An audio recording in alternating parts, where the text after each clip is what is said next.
नाज़रीन, बलूचिस्तान में एक खातून और मर्द के बेईमाना कत्ल की वायरल वीडियो ने मुझ समेत पूरे पाकिस्तान को हिला के रख दिया।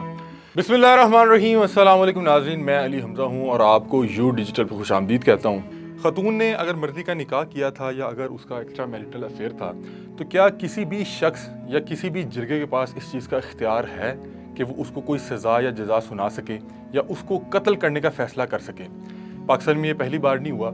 इससे पहले भी हम इज़्ज़त, गैरत, अना के नाम पे, मजहबी मुनाफरत के नाम पे लाखों लोगों को मौत के घाट उतार चुके हैं। अगर हमने हर चीज़ का फ़ैसला खुद ही करना है तो फिर अदालतें किस काम की, यहाँ पे कानून किस काम का?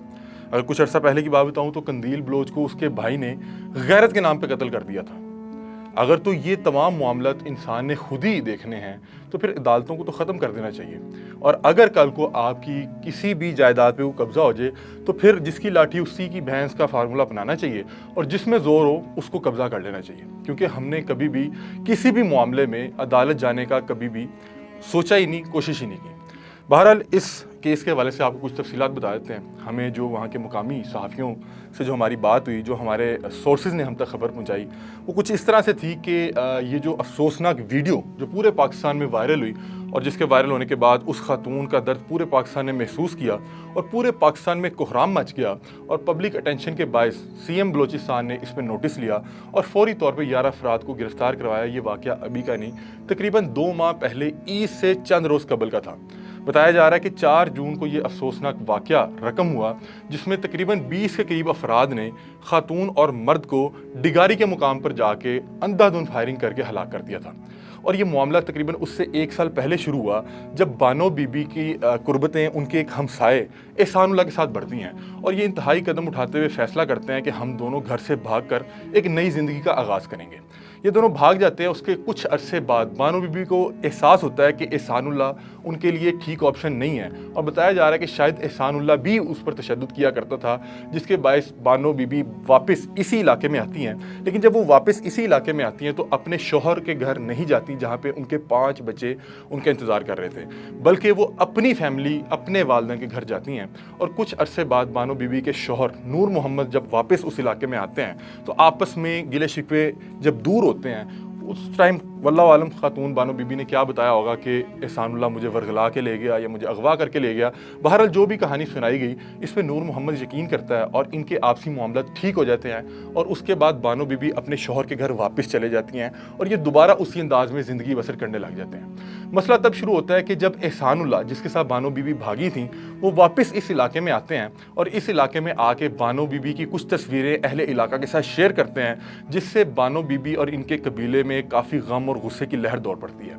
बानो बीबी का जो कबीला था वो जो है असला उठा के इस शख्स के जो है फैसले के हवाले से इनके ऊपर हमला कर देते हैं और बताया जा रहा है कि इन दोनों कबीलों का आपस में तकरार होता है, लेकिन वो नतीजा खेज नहीं साबित होता। उसके बाद जो बानो बीबी का कबीला था वो किसी तरह एहसानुल्लाह को जो है काबू कर लेते हैं और उसके बाद इन्हें अपने सरदार के सामने जिरगे में पेश किया जाता है और वहाँ पे जिरगा ये फैसला सुनाता है कि एहसानुल्लाह चूँकि इसने हमारे ख़ानदान की, हमारे कबीले की एक खातून को यहाँ से अगवा किया, उसको वरगला के कहीं ले गया, तो इसको यहाँ पे कत्ल की सज़ा सुनाई जाती है। जब एहसानुल्लाह को कत्ल की सज़ा सुनाई जाती है तो वहाँ पर मौजूद जो एहसानुल्लाह का कबीला था, जिसके हवाले से बताया जा रहा है कि एहसानुल्लाह समलानी कबीले से ताल्लुक़ रखता था, वो ये कहते हैं कि अगर आपने सिर्फ़ एहसानुल्लाह को कत्ल की सज़ा दी तो आपकी और हमारे कबीले की दुश्मनी का आगाज़ हो जाएगा और आप हमारा एक मारेंगे, हम उसके बदले आपका भी एक मारेंगे, खून के बदले खून, और यहाँ से दुश्मनी का आगाज़ हो जाएगा। और इस बात के बाद वो एक हल जो है वो पेश करते हैं और वो हल ये था कि इस मामले में जो दोनों किरदार हैं उन्हें सज़ा सुनाई जाए और इसके बाद फैसला ये किया जाता है कि एहसानुल्लाह के साथ बानो बीबी को भी मौत के घाट उतार दिया जाएगा। और उसके बाद इन दोनों को गाड़ियों में भर के असला बरदार उस मुकाम पर ले जाते हैं जहाँ पे ये इंसानियत सोज़ वाक़या पेश आया। आपको इस हवाले से मज़ीद कुछ तफसीलात बता देते हैं कि बानो बीबी, जैसे कि आप लोग जानते हैं कि इनका ताल्लुक़ सातकज़ई कबीले से था और सातकज़ई कबीले के जो सरदार हैं शेरबाज़, उनके जिरगे में उनकी ज़ेरे सरपरस्ती इस चीज़ का फ़ैसला हुआ था। तो इस वीडियो के वायरल होने के फ़ौरी बाद शेरबाज़ सातकज़ई को भी गिरफ़्तार कर लिया जाता है और अब वो 2 रोज़ा जिस्मानी रिमांड पे पुलिस के पास इस वक्त मौजूद है।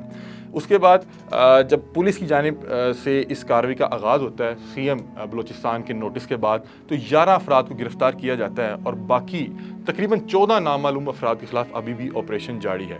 इस पूरे ऑपरेशन में बताया जा रहा है कि जो खातून बानो बीबी थी उनको उनका अपना भाई, सगा भाई जलाल अपनी गाड़ी में भर के उस जायब कुआं तक लेके जाता है और फिर वहाँ पे अपने हाथ से गोली चला के उनका फैसला करता है। और जलाल अभी तक पुलिस की गिरफ्त में नहीं आए, वो इस वक्त तक जो है वो गायब हैं और उनकी तलाश के लिए पुलिस अभी भी कार्रवाई कर रही है। एंड पे मैं एक जो है पैगाम यहाँ पे देना चाहूँगा कि 76 बरस हो गए, आज तक हमने ना तो कानून का सहारा लिया किसी भी मामले को सुलझाने के लिए, ना तो अदालत का। हमारा जब ज़ोर चलता है हम अपना मामला अपने ज़ोर के मुताबिक जो है वो तय करना जानते हैं।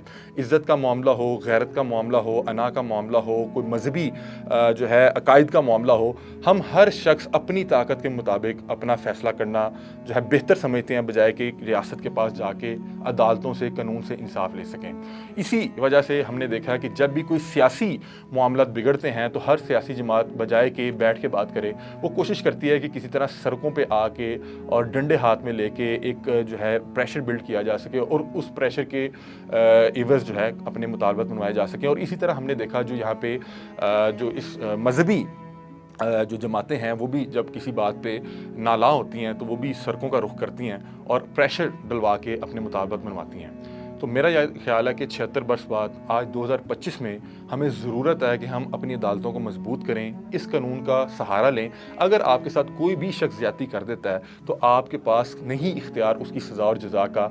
अगर इंसानों के पास इसी तरह से इख्तियार रहेगा तो वो इसी तरह से लोगों की जानो माल के साथ खेलता रहेगा और हम सिर्फ अफसोस करते रहेंगे। आप इस हवाले से क्या राय रखते हैं? अपनी राय से में आगाह कीजिएगा। तब तक के लिए अपने मेज़बान अली हमज़ा को दीजिए इजाज़त। अल्लाह हाफ़िज़।